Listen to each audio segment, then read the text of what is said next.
G20 summit होने वाला है 2022 में और वो इंडिया का चांस मिलने वाला है उसको होस्टिंग करने का मौका। मतलब क्या है, उसको प्रेजेंट करने का मौका। G20 ऐसा देश है, ऐसे देशों की वो है, ऑर्गेनाइजेशन है, 20 देशों की ऑर्गेनाइजेशन है। और इसमें क्या है, हम बात किस पे करते हैं, जैसे इकोनॉमिकली, फाइनेंशियली, ये सारे बात होता है इस पे। जैसे अभी हमको कोई ज़रूरत हो गया, मतलब किसी भी कंट्री को क्राइसिस में है या पैसे की ज़रूरत हो गई, तो वो कहाँ पे जाते हैं, वो IMF के पास जाते हैं या तो वर्ल्ड बैंक के पास जाते हैं। लेकिन इसके साथ अगर कोऑपरेशन हो जाता है तो क्या होगा, फ्यूचर में, आने वाले फ्यूचर में क्या होगा कि जो भी प्रॉब्लम क्रिएट होता है तो उस प्रॉब्लम में क्या होता है कि ये लोग पार्टिसिपेट करेंगे, कोऑपरेट करेंगे। मतलब क्या करेंगे, मतलब आपको सपोर्ट करेंगे। अब ये क्यों इंडिया को चांस मिला है, क्योंकि इंडिया कोविड-19 जब भी आया था उसमें क्या है, इंडिया ने वैक्सीनेशन जो किया था वो अपने देश में भी किया था और देश के बाहर भी बहुत सारे देशों का मदद किया है। दूसरी चीज़ क्या है कि डिजिटलाइजेशन जो भारत में एक रिवॉल्यूशन के जैसे आया है और इसमें डेवलपमेंट बहुत ज़्यादा हुआ है, तो इस पे भी अच्छा काम किया है। तो फर्दर सर्कमस्टांसेस, फ्यूचर की बात अगर देखेंगे तो इंडिया को क्या होगा, ये जो लीडरशिप ही जो कर रहा है इससे क्या है, काफ़ी फ़ायदा होने वाला है। क्यों फ़ायदा होने वाला है कि जितने भी बड़े देश जो कंट्री हैं वो क्या है, एक दूसरे लड़ाई में क्या है, एंगेज है।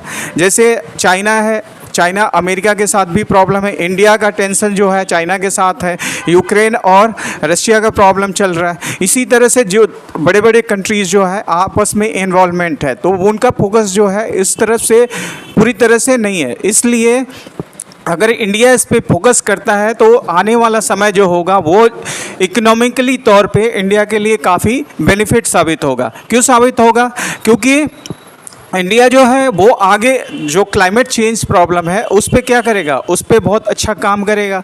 और दूसरी चीज़ है कि इंडिया का जो टूरिज़्म डिपार्टमेंट है वो धीरे धीरे डेवलप हो रहा है, तो टूरिज़्म डिपार्टमेंट में इंडिया एक बढ़िया डेस्टिनेशन बन जाएगा और इकोनॉमिकल सोर्सेज बन गए। जो अब इसका G20 से हमारा और दूसरा क्या फ़ायदा है, दूसरा फ़ायदा ये है कि हम ज़्यादा से ज़्यादा देशों से रिलेशन बनाएंगे तो क्या होगा, वहाँ पे कोऑपरेशन अगर अच्छा होगा तो वहाँ से बहुत सारे जो पर्यटक हमारे देश में आएंगे, ठीक है, बहुत सारे इकोनॉमिकल एक्टिविटीज़ हमारे साथ होगी। जो कोऑपरेशन होगा उससे भी क्या होगा, हमारा इकोनॉमिकल सिस्टम जो होगा वो डेवलप होगा। लेकिन अब इसमें देखा जाए तो 3-4 जो डेवलपिंग कंट्री है, पहले कौन है, इंडिया है, दूसरा कौन है, ब्राज़ील है, तीसरा कौन है, साउथ अफ्रीका है। ये लोग को भी चांस मिलने वाला है और ये साथ में ग्रुपिंग होकर क्या करेंगे, इंटर एस्टिमेट करके जो भी हमारा ट्रेडिंग सिस्टम होता है उसको क्या करेंगे, ये डेवलप करेंगे।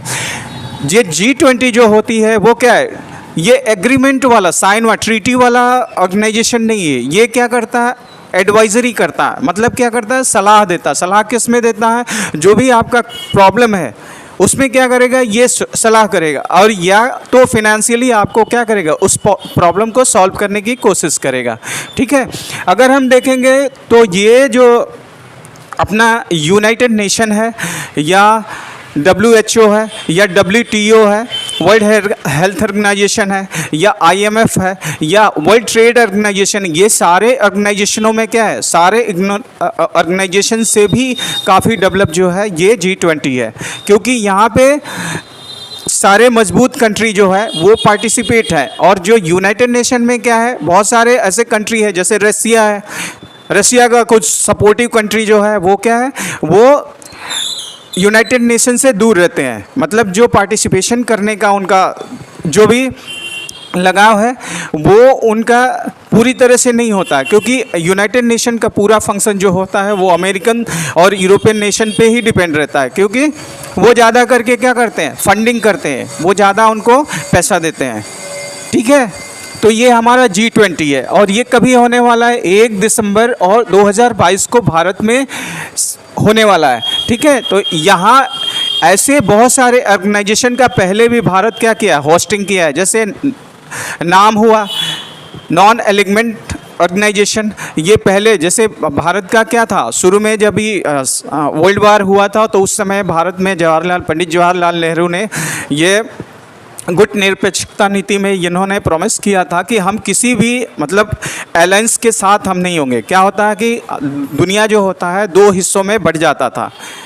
अगर इसी तरह से अभी रसिया यूक्रेन का जो फाइट हो रहा था उसमें भी क्या है, अपना प्राइम मिनिस्टर जो है, प्राइम मिनिस्टर साहब जो थे उन्होंने क्या किया, उन्होंने किसी के तरफ से पार्टिसिपेट नहीं किया है, ठीक है। तो इसमें भी इंडिया ने होस्ट किया है। उसके बाद 2015 में जो साउथ अफ्रीका का जो होस्टिंग हुआ उसमें भी इंडिया पार्टिसिपेट किया है। ये जो टॉपिक है हमने कहाँ से लिया है, हिंदू से, द हिंदू से उठाया है।